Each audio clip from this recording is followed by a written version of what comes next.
Alunos do sexto ano, bora continuar com o caderno complementar 3? Então, eu vou estar trazendo explicações a respeito das questões, tá? A partir da questão, se não me engano, a questão 14 em diante, tá? Que a gente vai adentrar no sistema digestório, respiratório e circulatório do caderno complementar 3, ok, gente? Bom, bora lá. Seguindo adiante... falando sobre o sistema digestivo, pessoal, como é formado o sistema digestivo? Então, o sistema digestório, como vocês podem olhar lá no texto que tem no caderno complementar, isso é bem fácil para vocês responderem, tá? Tá bem simples as perguntas, não tem mistério, tá? Aqui, acompanhem comigo aqui. Então, do sistema digestivo fazem parte o tubo digestivo e vários órgãos anexos, tá? O tubo digestivo é o canal por onde os alimentos vão passar e onde sofrem todas as transformações de digestão. Então, os órgãos anexos são órgãos relacionados com o fabrico de substâncias capazes de realizar a simplificação dos nutrientes, ou seja, realizar a transformação química do alimento, tá? Então, os órgãos do tubo digestivo são boca, faringe, esôfago, estômago, intestino delgado, intestino grosso e ânus. E também tem os órgãos anexos, né, que são as glândulas salivares, fígado, vesícula biliar e pâncreas. Então, gente, o sistema digestório, ele é o sistema do corpo humano que ele é responsável para garantir o processamento do alimento que a gente ingere, tá? Ele vai promover a absorção dos nutrientes, né, que são necessários para nosso vigor. Então, nele estão contidos, no sistema digestório, também a eliminação do material que não vai ser usado pelo corpo. Então, esse processamento, ele é garantido ao quê? Graças à ação de vários órgãos que compõem esse canal alimentar. Também presença de glândulas, né, acessórias, que vão sintetizar as substâncias que são essenciais para o processo da digestão do alimento que a gente ingere, ok? Então, esses são os órgãos que compõem o tubo digestivo, tá, pessoal?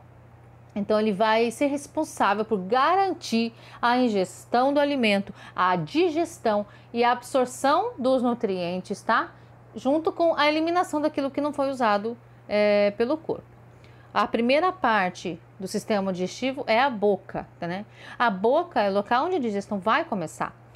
Nos dentes, eles vão promover a digestão mecânica, tá? Que vai garantir que o alimento ele vai ser rasgado, amassado, triturado, né? Além dos dentes, né? Sofre também a ação da saliva ali o alimento, porque a saliva ela secreta, né, algumas glândulas salivares onde tem uma enzima chamada enzima amilase e também pitialina, tanto faz amilase quanto pitialina, é o nome que se dá para essa enzima que vai o quê? Vai promover o início da digestão dos carboidratos ali na boca, ok? A língua também faz parte do sistema digestivo ali bem no início, tá? Ela é importante nessa etapa, por quê? Porque ela vai garantir que o alimento se mistura à saliva, né, e forma o chamado bolo alimentar. Então, a língua também ajuda na deglutição do bolo alimentar, onde vai o quê? Empurrando o alimento em direção lá à faringe, tá? Acompanhe aqui no esquema. Vem em seguida a faringe, gente, que é o órgão. Ele é comum tanto no sistema digestivo quanto no respiratório, tá? Ela vai se abrindo lá em direção à traqueia, né, e ao esôfago. Ela é o bolo alimentar ali, ele vai seguindo da faringe para o esôfago. No esôfago, gente, o esôfago é um órgão, né, tubular, cheio de músculo, é musculoso, que ele vai conectar a faringe com o estômago. Então, esse bolo alimentar, ele atinge o estômago graças ao quê? A contrações ali do músculo liso que vai formar o esôfago, né? Então, essas contrações, elas são chamadas de contrações peristálticas, ok? Em seguida, vamos ter o quê? O estômago, gente. O estômago é um órgão dilatado que está ali, né, do sistema digestivo. Ela está bem abaixo do diafragma, que faz parte do sistema respiratório, né? Então, nesse órgão, o bolo alimentar ali, ele vai sofrer ação do suco digestivo, que é chamado de suco gástrico, bastante ácido. Tá? Então, ele vai ser misturado graças à atividade muscular dos movimentos peristálticos ali no estômago. Então, nesse momento, o bolo alimentar, ele vai ser chamado de quimo, vai se chamar quimo, tá?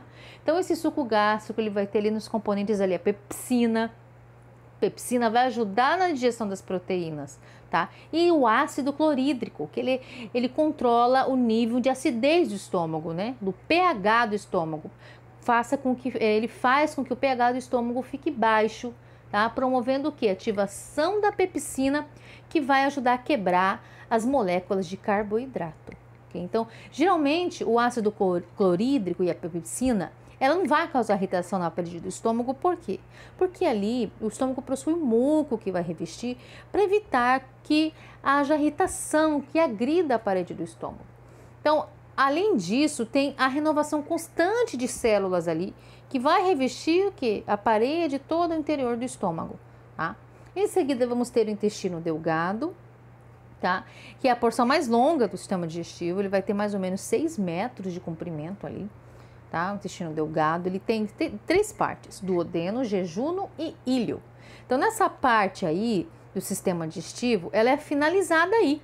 É aí que é a maior absorção de nutrientes. Então, ela é é o órgão responsável pela maior parte do processo de digestão, tá?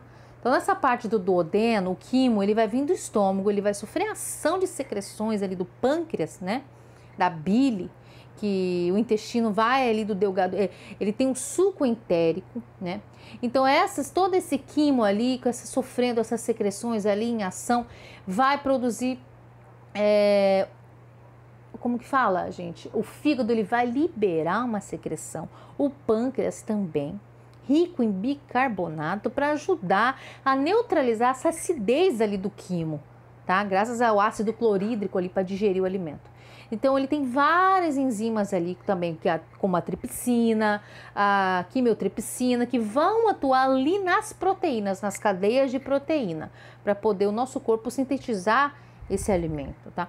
Então, a bile, gente, ali que está no fígado, produzida, né, ali no fígado, ela fica lá na vesícula biliar. E ela vai ajudar o quê? Para quebrar as moléculas de gordura.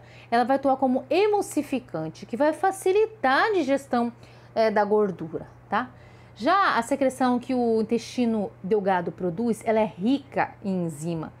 Tem peptídase, que vai ajudar a quebrar os aminoácidos, entre outros, como fosfatases, que vai agir nos nucleotídeos. Então, cada parte ali do intestino delgado, ele vai ter uma função ali, coordenada, tá? E a parte do jejuno e o íleo ali, que são as partes ali do intestino delgado, né, as porções seguintes do intestino delgado, eles vão atuar principalmente na absorção de nutrientes. Graças a umas bolinhas ali, vilosidades, né, ou microvilosidades que falam, que são dobrinhas ali no revestimento do intestino. Então, isso vai ajudar a reter mais ainda a absorção de nutrientes, ok? Então, essas microvilosidades, elas são projeções ali nas células epiteliais ali do intestino delgado. E no intestino grosso tem cerca de 1,5 m de comprimento, né? Esse órgão ele é responsável pela absorção de água e formação de massa fecal, tá? Que mais? Ele se divide ali em seco, cólon e reto, tá? No seco a gente vê uma partezinha chamada de apêndice, que quando inflama é terrível. Tá? Tem que fazer operação, tudo para poder retirar essa inflamação. Então, ela é bastante conhecida, né, com a apendicite. Então, o reto, ele termina num canalzinho bem estreitinho, tá? Chamado de canal anal. Então, o qual ele vai se abrir para o exterior, que é o ânus, né? Então, aí é onde as fezes, enfim, vão ser eliminadas. Tudo aquilo de rejeito, tudo aquilo que não foi aproveitado pelo corpo humano, vão ser rejeitados ali, tá? Comentei com vocês das glândulas acessórias, né, do sistema digestivo. São as glândulas salivares, né, que elas vão produzir ali a saliva para ajudar a quebrar algumas moléculas, né? Então, enzimas que ajudam a quebrar moléculas.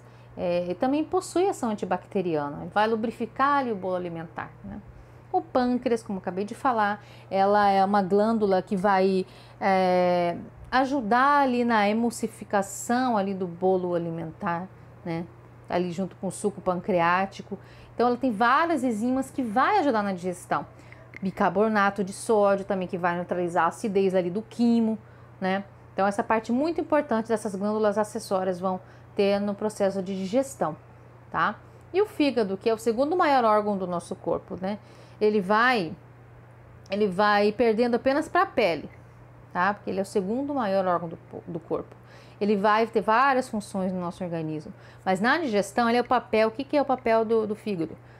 Garantir a produção da bile, né? Que é uma substância que fica ali na vesícula biliar e depois ela é lançada lá no duodeno, né? Como eu falei. Então a bile ela vai ficar fazendo ali a emulsificação de gorduras. Vai funcionar assim como uma espécie de detergente, digamos assim, facilitando ali a ação de enzimas que são responsáveis para a quebra de gordura. Ok, pessoal? Continuando. Como eu já falei para você, expliquei do esôfago e do estômago, né? Que o estômago é uma zona alargada do tubo digestivo que tem função de armazenar temporariamente os alimentos ingeridos, né? De forma a continuar a digestão. Tem essa camada aqui muscular que eu falei para vocês, né? Que faz os movimentos peristálticos, né? Para quebrar os alimentos e misturar ali com o suco gástrico. Então, esse suco fabricado pelo estômago, ele ajuda ali, outra substância também, com ácido clorídrico, né, que ele possui, ajuda a fragmentar os alimentos, mata micro-organismos que são nocivos ao nosso corpo, né, quando a gente ingere o alimento. Então, passado algumas horas, o bolo alimentar, ele vai se transformar numa massa semilíquida, que é o quimo, que eu falei, né. Ele é mandado, então, para o intestino delgado. Então, após ali a formação do bolo, voltando aqui, só para fixar melhor aqui o assunto para vocês. Após a formação do bolo alimentar, dá-se a passagem através da faringe, depois vai para o esôfago, aí tem a deglutição, tá? Então, através dos movimentos peristálticos e das paredes do esôfago, que é a parede muscular do tubo, o bolo alimentar vai descer até o estômago, né? E no estômago vai ali o bolo alimentar misturar com o suco gástrico, a ação dos movimentos peristálticos vai transformar-se em quimo, tá? Adentrando no sistema respiratório, pessoal, acompanhe no caderno aí, ok? Se vocês acompanharem aí comigo o sistema respiratório, gente, vamos ler aqui comigo.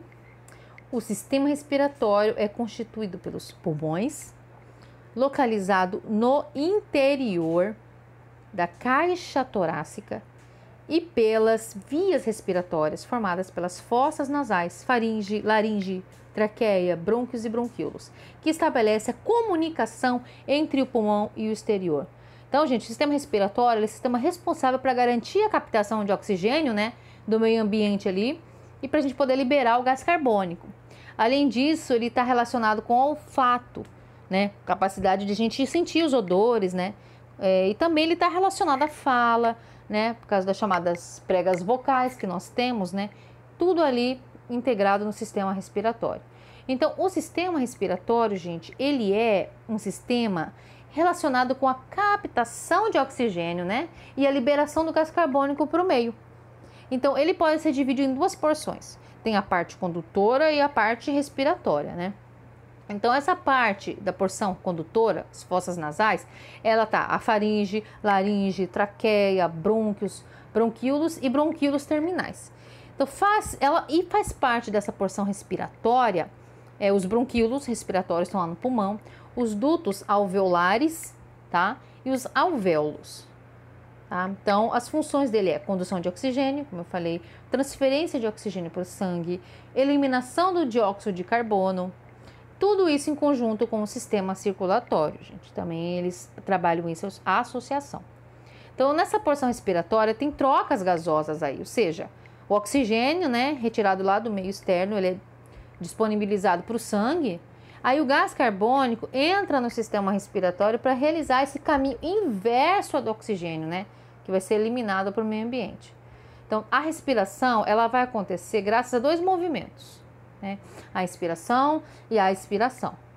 A respiração, ela depende do centro respiratório no bulbo, lá no seu cérebro, tá? E é algo involuntário. Então, os órgãos do sistema respiratório, como vocês conseguem ver, aí as fossas nasais, faringe, laringe, traqueia, brônquios, eu cortei a figura, mas é traqueia, brônquios, pulmão, os pulmões, tá? Pulmão direito, ali estão vendo, pulmão esquerdo. E o diafragma também, tá? Aqui, ó, esse esquema, tem a cavidade nasal, o ar adentra ali, né? As fossas nasais é o primeiro local onde o ar vai passar, tá? Ali a gente pode ver 3 regiões ali, que mais especificamente ele tem o vestíbulo, né? Parte olfatória, é a parte mais dilatada aqui no nariz, as fossas nasais, né? Onde se comunica com o meio exterior. Então essa região respiratória, ela corresponde à maior parte das fossas nasais. Depois tem a área olfatória, né, que é a parte superior das fossas nasais, que é cheia de quimiorreceptores de olfação. Aí que você consegue sentir, perceber o cheiro. Em seguida vem a faringe, que também faz parte do sistema respiratório, não só do digestório. Então ela é um órgão, né, como eu falei, músculo, cheio de músculo, né? E ela faz parte do sistema respiratório, chamada de nasofaringe, né? E lá no sistema digestório chamada de orofaringe. Então ela está localizada aí, ó, perto, posteriormente à cavidade nasal, tá? A laringe é um tubo com 5 centímetros de comprimento, tá? Aqui, 5 centímetros de comprimento. Ela tem uma forma meio irregular aí, né? E ela vai ajudar o quê? Fazer conexão entre faringe e traqueia. Então ali na laringe a gente consegue perceber a epiglote. O que é epiglote? Ela é um prolongamento, né, que ela vai do órgão em direção à faringe, que quando a gente toma água ou come um alimento, ela evita que o alimento, a água, passe lá para o sistema respiratório. Além dessa epiglote aí, a gente tem na laringe pregas vocais, né, que são responsáveis para a produção da nossa voz, a produção do som. Em seguida vem a traqueia, que é o tubo formado por cartilagens, né, que vão em formato de C, né. Aí logo depois da laringe vem essa traqueia, ela vai se ramificando, dando origem ao quê? A 2 brônquios. 2 brônquios, elas vão ramificam-se até 3 brônquios, tá? Então, em brônquios primários, que fala, né? Logo em seguida, vocês estão vendo esses alvéolos aí? Já estamos dentro aqui da parte do pulmão, tá? Relacionando aqui a parte do pulmão. Os brônquios, gente, eles são muito importantes. Eles são ramificações aqui da traqueia, tá? Eles entram no pulmão, tá? Pelo hilo aí. Então, esses brônquios, eles são os que principais vão se ramificando ali dentro do pulmão direito, tá? E tem 2 ali no pulmão esquerdo. Vocês conseguem ver. Então, esses brônquios, eles são chamados de secundários nesse caso aí, né? Então, eles vão se ramificando e dando origem a brônquios terciários e assim por diante, né? Vão se segmentando, vão se ramificando aí no pulmão. E até chegar aos bronquíolos, né? São as ramificações dos brônquios. Estão acompanhando aí os bronquíolos. Eles têm um diâmetro ele é bem pequeno, cerca de 1 milímetro o tamanho dele, o diâmetro. Então, ele não tem cartilagem, tá? Eles vão se ramificando, formando os bronquíolos ali. E eles marcam essa transição para a parte respiratória e dão passagem ao duto alveolar. Os alvéolos aí, estão vendo esses saquinhos, essas bolinhas aí? Alvéolos pulmonares, eles são o quê? Estruturas que fazem parte da última porção da árvore brônquica aí, né? Estão vendo esses brônquios? Então, eles estão localizados lá no final dos dutos dos alvéolos. Eles parecem, né, pequenas bolsinhas aí. Tem uma parede epitelial bem fininha, parece um monte de balãozinho. E é nesse local que vai ter as trocas gasosas, tá? Então, nos alvéolos que estão organizados aí, chamados geralmente de saco alveolar. E o pulmão, por sua vez, ele é o órgão, né? Estão vendo aqui em formato de cone, tem uma consistência meio esponjosa, né? E apresenta a maior parte ali do parênquima dele por alvéolo, né? Então, ele tem mais ou menos 300 milhões de alvéolos ali no pulmão. Então, cada pulmão é revestido por uma membrana bem fininha chamada pleura. Então, o pulmão, por exemplo, de uma criança, geralmente, ela apresenta uma corzinha bem rosácea, né? Enquanto de adulto pode estar mais escuro devido à poluição, fuligem, né?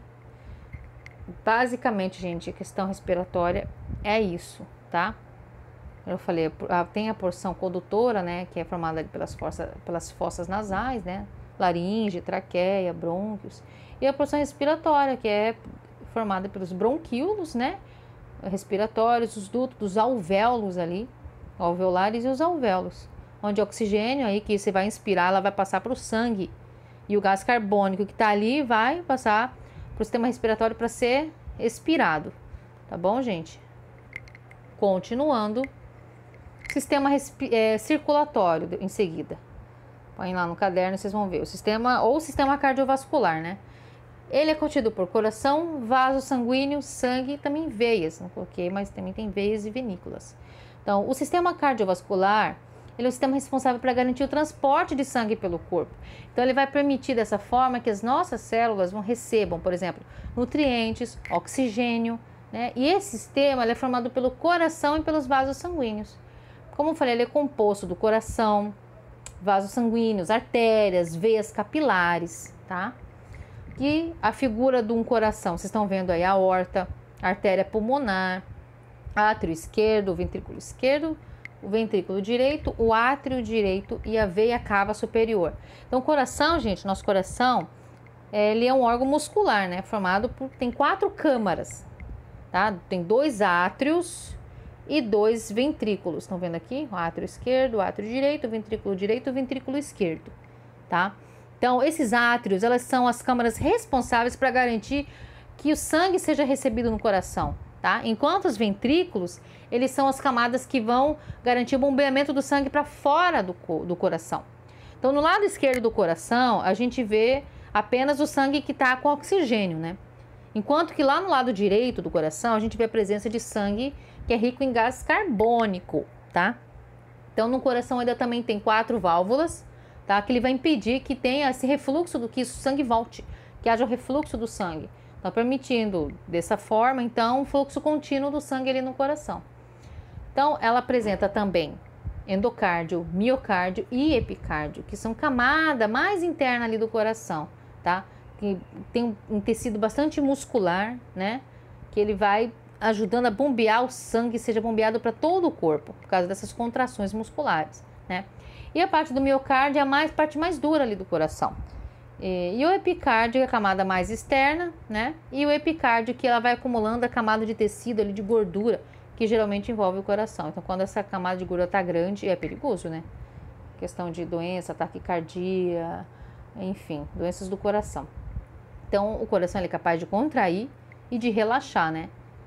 E esse sistema de contrair e relaxar é chamado de sístole, tá? E quando ela relaxa o coração é chamado de diástole. Então, quando ele vai contraindo, ele bombeia sangue, quando relaxa, ele enche de sangue, né? Então, esses batimentos cardíacos, eles vão originar ali no coração. Ali na região que origina o batimento cardíaco, ele nasce lá em cima no nó sinoatrial, tá? Um aglomerado de célulazinhas ali que produzem os impulsos elétricos para que haja pulsação do pulmão, tá, gente? Então, olha como que é esse esquema aqui. Os pulmões, tá vendo o coração. Ó, nos capilares do pulmão, o sangue ele deixa o gás carbônico e capta oxigênio, né? Depois o sangue com o oxigênio ele vai para o coração. Depois o que acontece? O coração bombeia o sangue com oxigênio para o corpo. Lá nos capilares do corpo, o sangue deixa o oxigênio e capta o gás carbônico para depois, ó, pro lado que vai. O sangue com gás carbônico vai para o coração. O coração bombeia o sangue com gás carbônico para os pulmões. E o sangue com gás carbônico vai para os pulmões para então ser esse processo de limpeza ali do sangue, né? Em tirar o gás carbônico e injetar oxigênio seja feito, ok? Então, esse é a circulação nos seres humanos, tá? A circulação também sistêmica, chamada de grande circulação, ela passa pelo ventrículo esquerdo do coração, vai para a artéria aorta, depois vai para artérias e arteríolas, para capilares de todo o corpo, ela segue o caminho para toda parte do corpo. Depois vai para as vênulas e veias, das veias cavas, para finalmente ir para a aurícula direita. E assim recomeçar o ciclo, tá? Que entra sangue venoso rico em gás carbônico e vai sair sangue arterial rico em oxigênio. Então vai começar lá no ventrículo esquerdo, sangue oxigenado, tá? Agora, adentrando na questão do bem-estar animal, para fechar o caderno complementar 3, gente, bem-estar animal, ele quer dizer o quê? Refere-se à qualidade de vida do animal, né? Para que ele tenha uma boa saúde, condições dignas, psicológicas e físicas adequadas para poder o animal viver bem, né? Então, o animal ele deve estar saudável, confortável, nutrido, né? seguro, capaz de expressar o comportamento dele, não sofrer nenhum dano, né? Maltratado, dor, medo, angústia. O bem-estar animal também, gente, requer prevenção de doenças e tratamento veterinário apropriado, abrigo, né? A nutrição dele, a manipulação em relação aos animais, gado, enfim, corte, abate, né? Os suínos, também tem que ter essa cuidado, né? Para fazer com que o animal sofra, né? Antes de morrer. É triste, mas é uma verdade. Então, a relação aos animais domésticos, mais especificamente, tem que haver cuidado, carinho, né? Para ele seja bem nutrido, ali o ambiente seja bem limpinho, organizado, né? Então, ele se refere ao estado do animal. O tratamento que o animal recebe é coberto por outros termos, tais como criação e tratamento humanitário. Então, o objetivo do bem-estar animal, estão vendo, acompanhando na apostila, é avaliar e garantir as condições para a satisfação das necessidades básicas dos animais, para que possam viver sob o domínio do homem, tá, gente? Então, vocês vão ter lá já, quase já no final do questionário aí, do caderno complementar 3, depois que a gente estudou todo os sistemas, né, no homem, a gente vai ter também o seguinte, 5 liberdades, tá? Tá lá na apostila, na página, se não me engano, acho que é 59, tá? Vai ter outro texto, um pequeno texto para vocês conseguirem responder a questão muito fácil, tá? O que você entende por bem-estar animal? Aí você vai assinalar a alternativa lá, que essas 5 liberdades estão relacionadas. Por exemplo, essas 5 liberdades aí, uma delas é livre de fome e sede, livre de desconfortos, livre de dor, ferimentos e doenças, livre para expressar o comportamento normal dele, livre de medos e angústias, tá, gente? Para concluir, então, a questão de castrar os animais também, tá? Porque para não ter superpopulação de gatos, de cachorros, ficam soltos, transmite doenças, fora o sofrimento dos bichinhos, né? Muitas vezes são abandonados, deixados ao léu. Então, lá, para você responder a questão 26 e 27, lá da página 60, tá? Vai ter uma tirinha que se relaciona às questões 26 e 27, tá? Qual seria o tema central da tirinha, tá bom?